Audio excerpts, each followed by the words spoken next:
I finally finished floor 90 today, and I want to pull my hair out.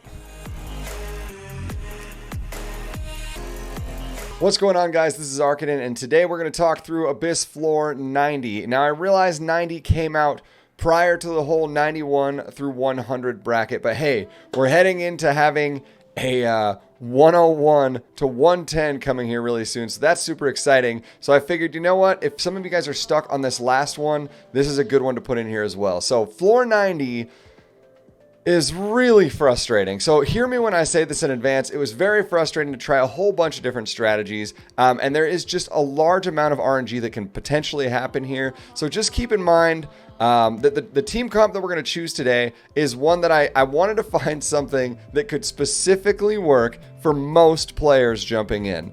There's going to be a double option that can be kind of swapped out here for one of the healers, and I'll tell you what it is, at least with this strategy. But this one is extremely consistent. It's not the Curious Cheese, which I bet is what most of you thought this was going to be. It's not the Curious Cheese. It's just a consistent team. So let's just dive right in. First things first, we are going to use our damage dealer, which is going to be Commander Lorina for this particular team. I decided to use Commander Lorina for a couple different reasons, but the biggest reason being that, well, she's pretty free to play. You can get her in connections, you can do all of her specialty change, and she hits like a truck, and she combat readiness pushes herself. She is a big damage dealer that does not debuff, which is very important for the last phase of this fight with the Spectre Tenebria part. All in all, I didn't put like amazing gear on her. As you can see, I actually have a 67 weapon.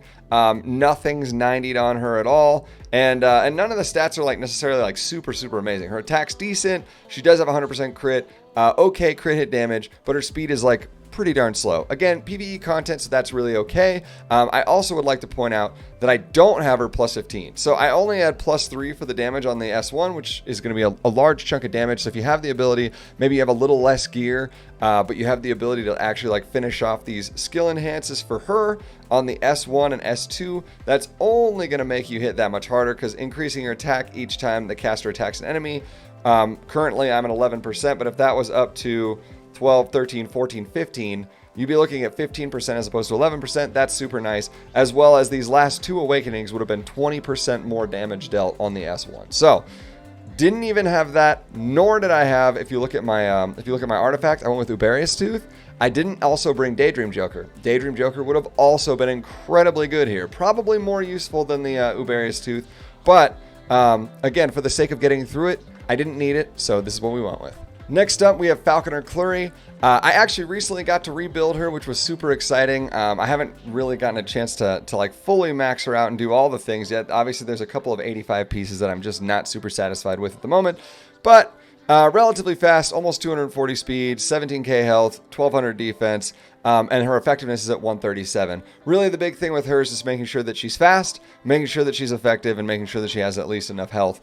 So she fits all of those. I did put an Aureus on her, so that the main reason that you're bringing Falconer Clury is A, defense break to make the fight go a little bit faster. B, when she's going fast, she's going to be cycling heals for your team, which is very nice. And then D, of course, being able to tank stuff out with that Aureus on. Next up is another one of our star players. We do have Angelic Montmorancy. If you haven't noticed already, we're kind of having a trend here. All of these are specialty change units. All of them are very easily gotten just by leveling them up from 3 stars up. You don't need the Molus to be able to turn them into whatever character you want to make them. So they're amazing. They take some time. So make sure next time there's a spirit altar, make sure you go and do that, because you can get a whole bunch of stuff to be able to fill out their trees to plus 30. But after you do that, incredible characters. Montmorency has tons and tons of cleanse. She has immunity on her S3.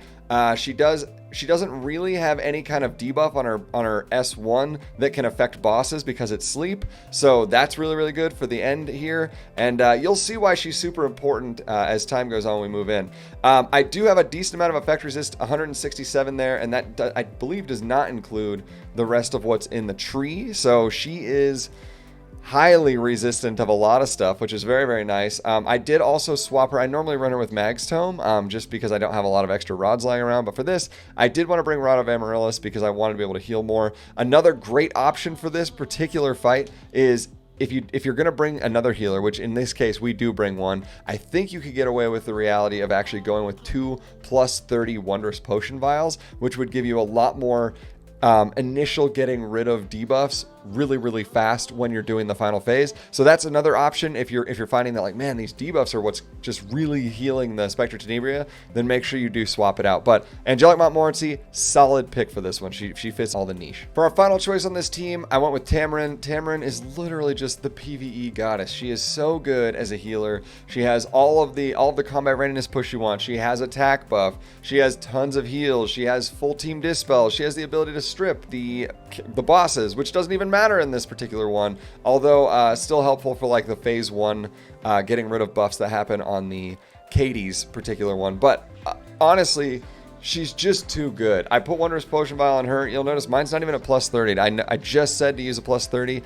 I'm bad, okay? I literally use a plus 24 one. It gets rid of stuff most of the time. At some point, I'll probably take that to plus 30 because it does give you the 100% chance, which is very nice. I didn't need it. I have a lot of cleansing of debuffs with this particular team between Tamarind and Momo. Other options that you might be able to bring in as a swap for Tamarind. It's not ideal because again, Tamarind has the CR push, but hey, if you wanted something else that had CR push and also had that attack buff and also had the dispel, DN is a amazing choice for this as well. I think DN could have been an immediate exact swap with Tamarind to some degree.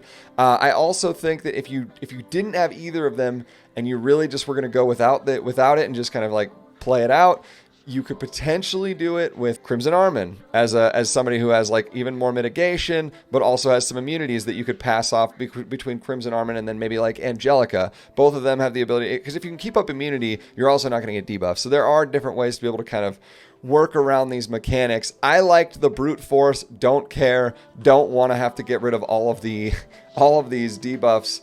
Or have to stop all these debuffs incoming. I'd rather just heal it off as it happens. So it was more of a reactionary phase. Whereas like if you used Angelica or if you used Carmen, it would be more proactive. You're doing it in advance. So knowing all of that, let's take a look at the fight. I do use Tamarind here, so that's going to be our 4.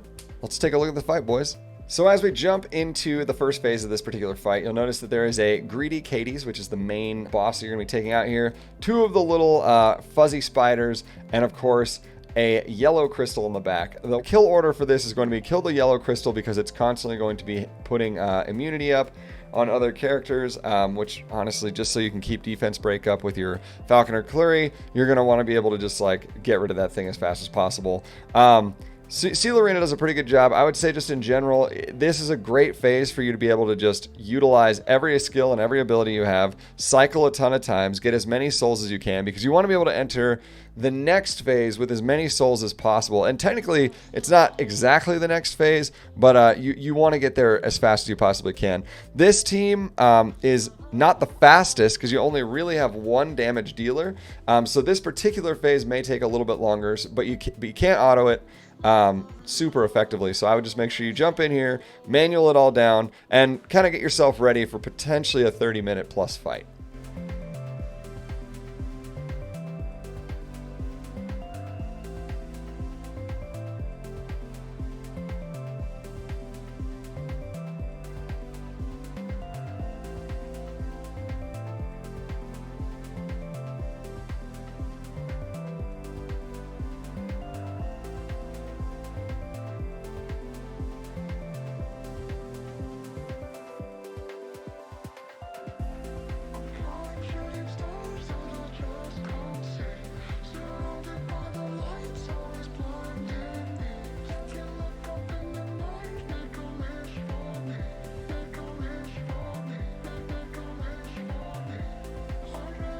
Now, as we jump into the actual phases of the boss, you'll notice we do have a full Archie bar across the board. You won't start losing souls until we get to the next phase. So if you want to use like an Archie relatively early, or you want to maybe burn to get an extra turn with your Lorina, go for it. You're actually probably fine in this phase to do that. The whole purpose of this phase is not to kill ads. It is literally to get Tenebria down to 50%. If she goes a little under 50%, she will actually then do the phase shift. So again, sort of like phase 1, you've got a relatively tanky comp. You've got the Arius to be able to stop a lot of incoming damage. You got a lot of incoming healing just in general from Falcon or Clury from just cycling a lot. You've got a ton of healing and dispels between the Tamarind and the Momo, and then of course the attack buff every once in a while to give to the Lorina, and the Lorina who's going to cycle as fast as she can. That's why I feel like this team actually works super well here. So when we're in this phase, literally your only purpose is just to keep people alive, constantly be dispelling, as you should anyways, and just put damage directly on Tenebria.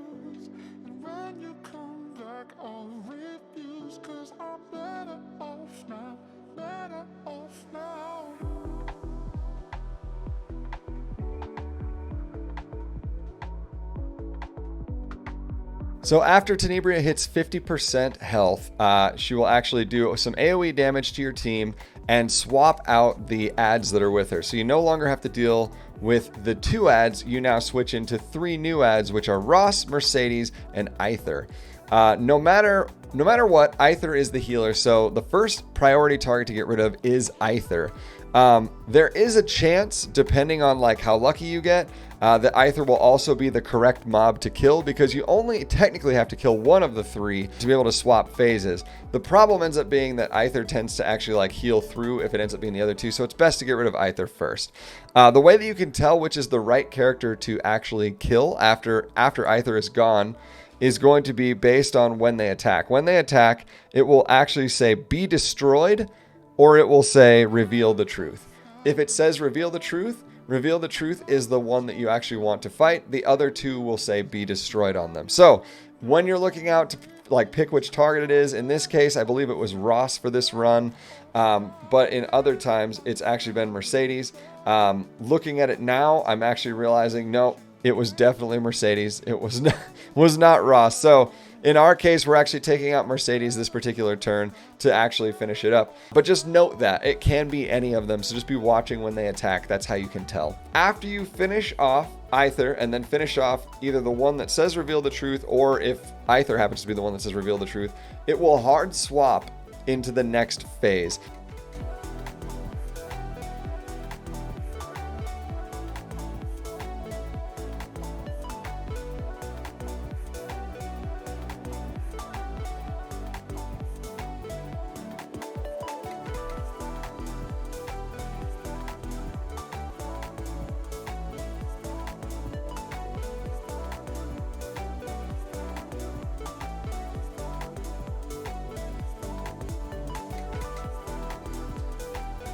We are now entering the final phase of this fight, and depending on what your team composition is, this fight can be either really difficult or really easy. To be honest, you'll notice with this particular comp that we have, it's very easy.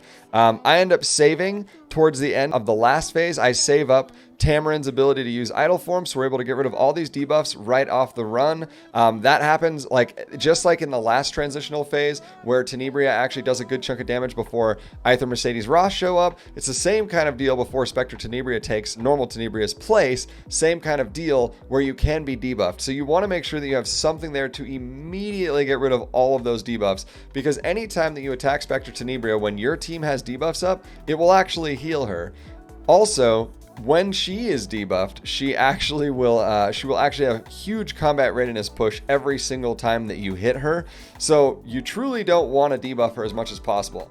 In this realm, we are no longer using Falconer Clary's S3 because there's no reason to debuff or defense break the Spectre Tenebria. If we do, it will actually make her way more difficult to deal with. The biggest piece of this particular final phase is to get rid of debuffs on your team as fast as possible.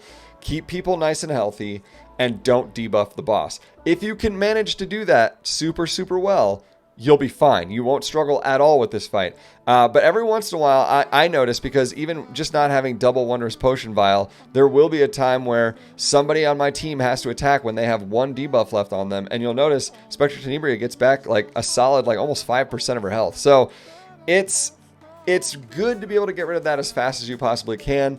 I will say the consistency of this, knowing that you're just not going to debuff, is incredible. The ability for Falconer Clary to just S1 and cycle some heals through is just nice to be able to get those extra heals from a tank, considering you already had 2 other healers.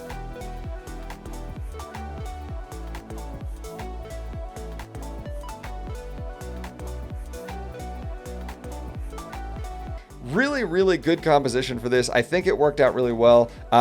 hopefully you guys can enjoy this particular composition and are able to actually build it or something similar. So that's it, guys. We did it. We made it all the way back to floor 90. I hope any and all of these videos going backwards from 100 to 90, which is obviously a little bit weird to normally do, but kind of cool in the sense that like we made it all the way back, and so all of you that have made it this far now have hopefully good content to get you guys all the way up through and caught up to 100. We do know that floor 101 to 110 is on the way. We don't have an exact date for it yet, but it's super exciting. Hope to see you guys for those videos as those start coming out. But we'll see you guys in the next video. Make sure you guys comment, like, and subscribe to everything and all things that you guys are loving here. We really do appreciate it. You're the best. Peace, dudes.